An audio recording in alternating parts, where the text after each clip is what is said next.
మేమైతే ఇక్కడ మాకు రావాల్సినవి ఇవ్వమని అడుగుతున్నాము.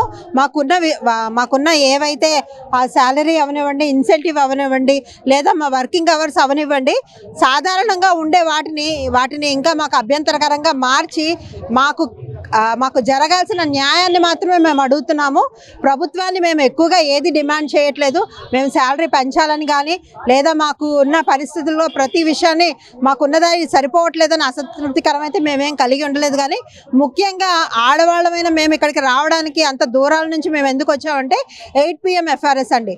ఇది ఎవరు విన్నా కూడా చాలా ఇది ఎంత దారుణమైన విషయం అంటే ఏ ఒక్కరు కూడా దీన్ని అంగీకరించని పరిస్థితులు ఇప్పుడు ఉన్నాయి.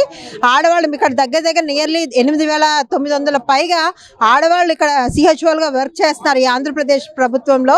సో వాళ్ళని ఏ భద్రతా పరంగా వాళ్ళు మాకు ఏ విధంగా భద్రతను కలిగించి మరి 8 గంటల వరకు మాకు ఎందుకని 4 గంటలు అధిక సమయాన్ని మాకు కేటాయించారో మాకైతే తెలీదు. మేము ప్రభుత్వాన్ని ఒకటే సవినయంగా కోరుకుంటున్నాం, ఏంటంటే మా వర్కింగ్ అవర్స్ ఎందుకు పెంచారు, దానివల్ల మేము ఏ ఇబ్బంది పడుతున్నామని మేము అనేక మార్లు గత 2 సంవత్సరాలుగా మేము వినతి పత్రాలను ఇస్తున్నా కూడా అయినప్పటికీ కూడా మాకు అది అమలు చేసి దానికి సంబంధించిన 5,000 రూపాయలని 2 నెలలు కట్ చేశారు. ఇకపై భవిష్యత్తులో ఏం జరుగుతుంది అనేది మాకు తెలీదు. ప్రస్తుతానికి మా భవిష్యత్తు